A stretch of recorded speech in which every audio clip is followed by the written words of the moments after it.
Hey Lars, in this video we're going to go and deep dive your backside 360, figuring out what you need to tweak in order to go and avoid these tail heavy landings. We're going to do that by comparing it with one of my backside 360s here on the right. This backside 360 I do on the right here isn't too perfect. You can see that I'm going and preemptively rotating my board, I'm letting myself round a little bit of the spine, and I'm coming off on an angle.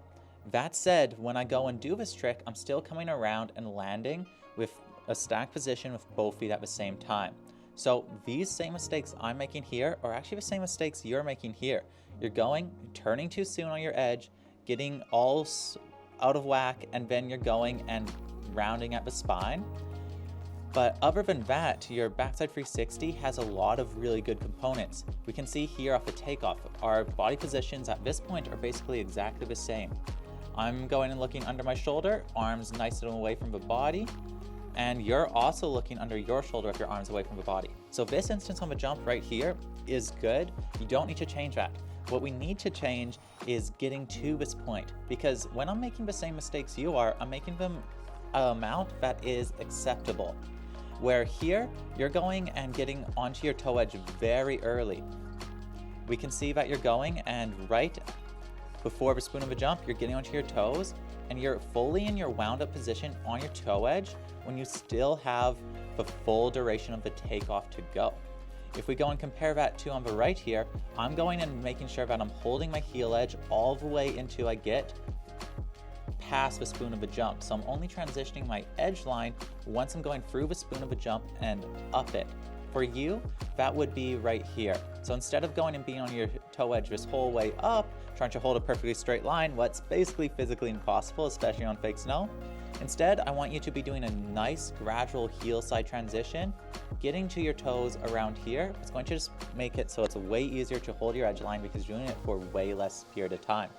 Because that's basically all we're seeing happen here is you're in the right position. This is a great body position here. You could go and get a little bit straighter, a little bit more over top of your board, but this is good enough to get a really good backside 360. The problem is you need to hold this position way too long, and that's causing you to go and bend down, break more and more and more until you're at this point where you're completely closed off to the jump, you're rounded at the spine, and your head is looking over this way because you're already turned so much. If we compare that to mine, I'm making these same mistakes, but I'm coming in and I'm still pretty straight in the back. My head still is in line with the center of the jump, and my edge line is still straight. This is just because I spent less time on my toe edge to this point. So even though we're making the same mistake here, I'm going and using a setup carve that's delaying the motion, making it so this mistake is less substantial because it's over a shorter period of time. So it's not as punishing.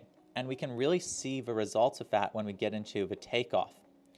When we're at the actual takeoff point, we're in a decently similar position, but if I zoom in here, there's going to be a really noticeable difference, and that is you are bent almost completely 90 outwards, sort of like you're reaching down to touch your toes. I'm curving a little bit, but I'm curving all the way around with my body, making an arc. So even though I'm getting curvature, I'm not breaking at the waist, not bending forward. Instead, I'm just tilting my upper body forward.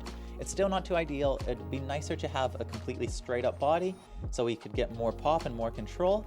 But for a backside 360, we don't need to be absolutely perfect here. So we're about figuring out how to make you land this trick instead of figuring out how to make it perfect right now. Because once you can go and start landing this trick more consistently, you'll be able to go and make more tweaks, and it won't go and be as big of a deal to start making changes once you start landing.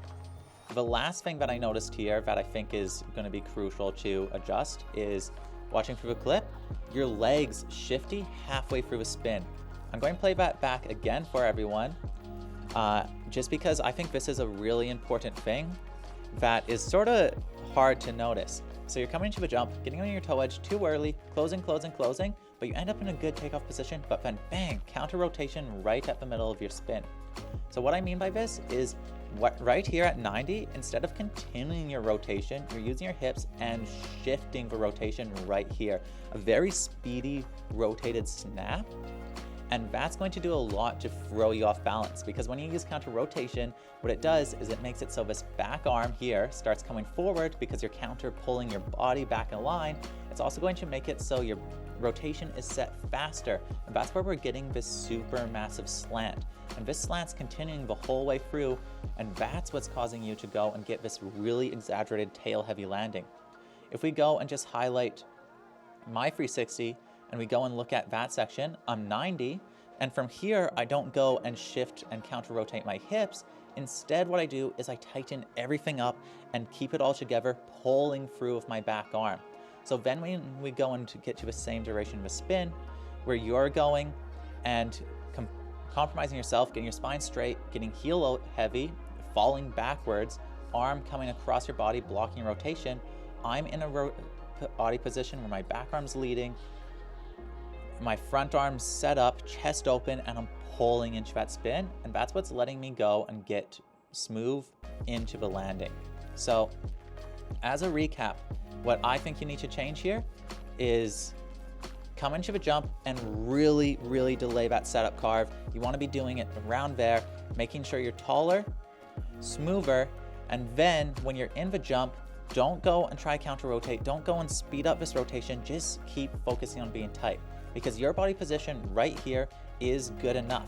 We would like to have your head a little more centered, a little taller, a little less bend in the back, but this is a good head position. Your spot's in the right place, your arms are in the right place, so you just need to hold that position and trust that's going to come around better.